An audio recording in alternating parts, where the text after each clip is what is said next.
The courthouse doors swung open just before noon, and every reporter waiting on the sunlit steps turned toward the man carrying nothing but a faded toolbox. 3 years earlier, he had walked into the same building with a wedding ring, a thriving contracting business, a beautiful family, and a future he believed could never disappear. Now he walked out with a divorce decree that awarded his former wife the house, the family SUV, and primary custody of the little girl who had once fallen asleep on his shoulder every afternoon after preschool. His bank account held only $200. His daughter watched from the parking lot, confused and crying as strangers loaded the last of his belongings into a borrowed pickup truck. The people who witnessed that moment believed they were watching the end of a broken man's story. None of them imagined they were witnessing the first page of a journey that would someday place his face on the cover of Forbes. Rowan Mercer had never been the loudest man in any room. He was the kind of craftsman who believed promises mattered more than speeches and hard work mattered more than appearances. For nearly 15 years, he had renovated homes across a quiet Oregon town, earning a reputation for honesty instead of flashy advertising. He married Celeste when they were both young and hopeful. Together they welcomed their daughter, Maeve, whose laughter became the center of Rowan's universe. Life was never extravagant, but it was steady. They owned a comfortable home, drove a reliable vehicle, and spent weekends planting flowers, repairing fences, and sharing picnic lunches beneath bright afternoon skies. The marriage began to crack long before anyone admitted it aloud. Success brought different dreams. Celeste wanted a faster life filled with luxury, social circles, expensive vacations, and recognition. Rowan remained devoted to building things with his hands and returning home before dinner whenever possible. They stopped speaking honestly and started measuring one another through disappointment instead of gratitude. By the time divorce papers appeared, the distance between them felt impossible to cross. The settlement devastated Rowan. Celeste's attorney argued that Rowan's unpredictable income made primary custody difficult. She kept the house because it had belonged to her grandparents. The family vehicle remained with her because Maeve needed transportation. Rowan accepted every ruling with quiet dignity, refusing to turn the courtroom into another battlefield. His greatest heartbreak wasn't losing possessions. It was watching his daughter wave goodbye through the passenger window as the car disappeared beneath the bright afternoon sun. With nowhere permanent to live, Rowan rented a neglected storage garage behind an aging machine shop owned by a retired mechanic named Gerald Whitmore. The tiny building smelled of sawdust, motor oil, and rust. Rain leaked through one corner of the roof during spring storms, but daylight poured through wide front doors each morning. Gerald noticed Rowan sweeping the cracked concrete before unpacking his few remaining tools. When Rowan explained he only had $200 to his name, Gerald quietly offered him 6 months of reduced rent in exchange for repairing broken equipment around the property. Rowan accepted without pride getting in the way of gratitude. Every morning before sunrise painted the horizon, Rowan unlocked the garage doors and worked until the late afternoon. He repaired broken chairs, restored discarded furniture, welded damaged farm equipment, and built handcrafted storage benches from reclaimed lumber people considered worthless. His hands were scarred, his clothes permanently stained, yet every piece leaving that garage carried extraordinary care. One Saturday afternoon, a young couple wandered into the workshop searching for a dining table they couldn't afford at expensive furniture stores. Rowan listened carefully instead of trying to sell them something already finished. He designed a table from reclaimed oak beams taken from an abandoned barn, preserving every knot and weathered mark. When they shared photographs online, people became fascinated not only by the craftsmanship but by the story behind every piece of wood. Orders multiplied faster than Rowan could complete them. Instead of borrowing heavily or chasing rapid expansion, Rowan remained patient. He hired 2 unemployed veterans who shared his commitment to quality. Then a single mother struggling after losing her office job. Later, a recovering carpenter rebuilding his own life after addiction. Rowan never asked employees to leave their hardships at the door. He believed broken people often built the strongest things because they understood the value of second chances. The little garage gradually transformed into a thriving workshop filled with laughter, teamwork, and sunlight streaming through open doors. Local cafes ordered handcrafted counters. Boutique hotels requested custom furnishings. Architects began recommending Rowan's company because clients appreciated authentic craftsmanship over mass production. Maeve visited every other weekend. She loved wearing oversized safety goggles while sanding scraps of wood beside her father. Rowan never criticized Celeste in front of their daughter, even when custody exchanges remained painfully awkward. Instead, he taught Maeve how every damaged board still contained beauty waiting to be uncovered beneath scratches and stains. She listened carefully, unaware those lessons were really about people. As business continued growing, Rowan developed an innovative process for transforming construction waste into premium architectural furniture. Environmental organizations praised the idea. Investors suddenly arrived carrying contracts and promises of enormous expansion. Rowan surprised them by rejecting several offers that demanded lower quality and overseas manufacturing. He remembered how easily people sacrificed values chasing wealth.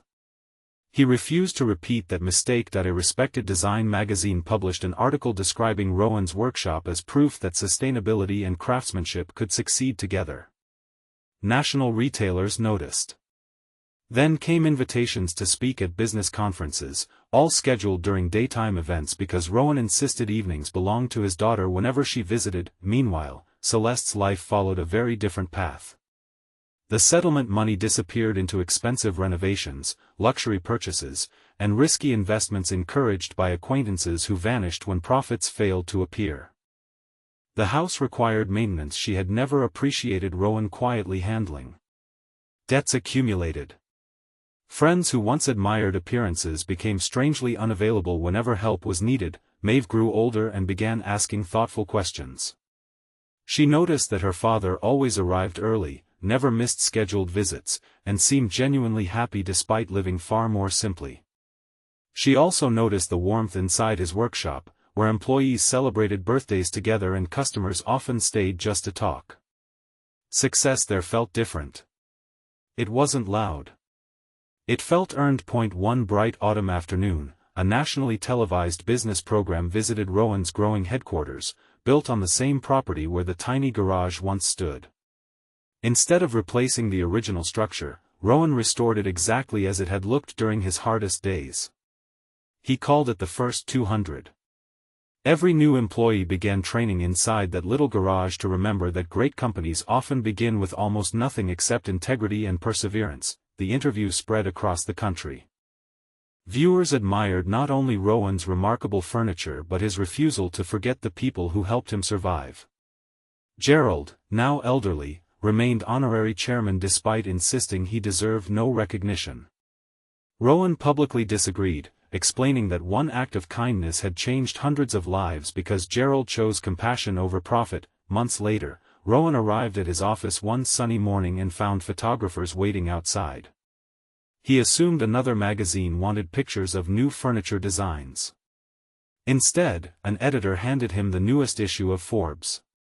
Across the cover appeared his smiling face beside the headline celebrating one of America's fastest-growing sustainable manufacturing companies built from reclaimed materials and uncommon integrity. Across town, Celeste stood inside a grocery checkout line beneath fluorescent lights when the magazine caught her attention. She froze as she recognized the familiar eyes staring back from the cover. Memories rushed over her with painful clarity.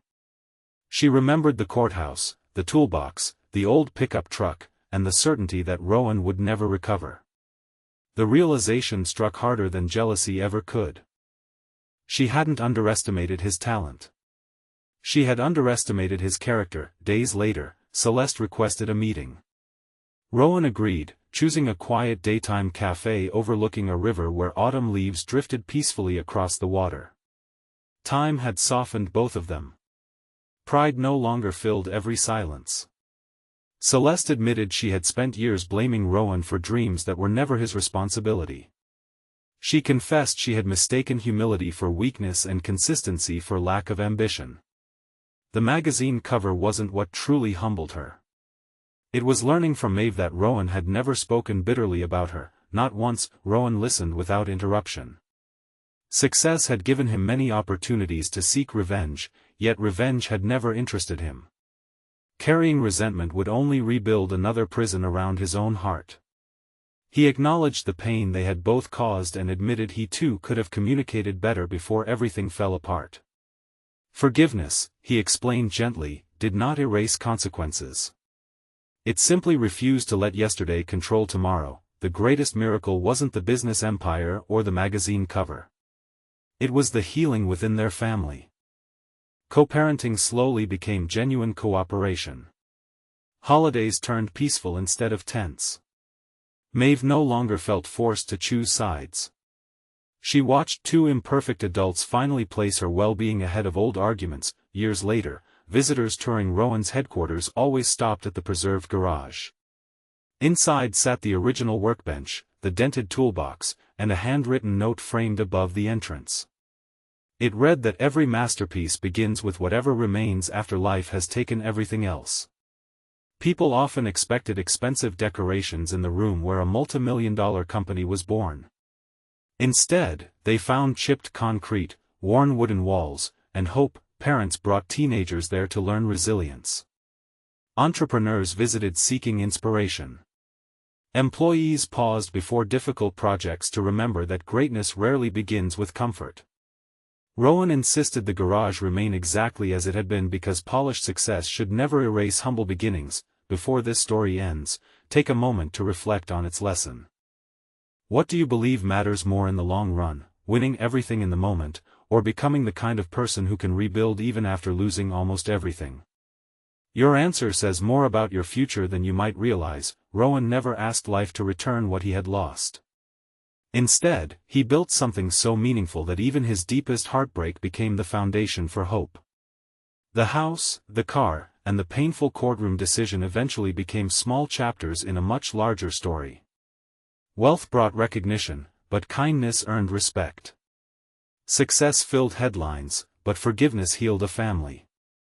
And in the brightest daylight, standing beside the tiny garage where $200 had once represented his entire future, Rowan finally understood that life's greatest victories are not measured by what we keep when everything goes right, but by what we choose to build when everything seems to have gone wrong.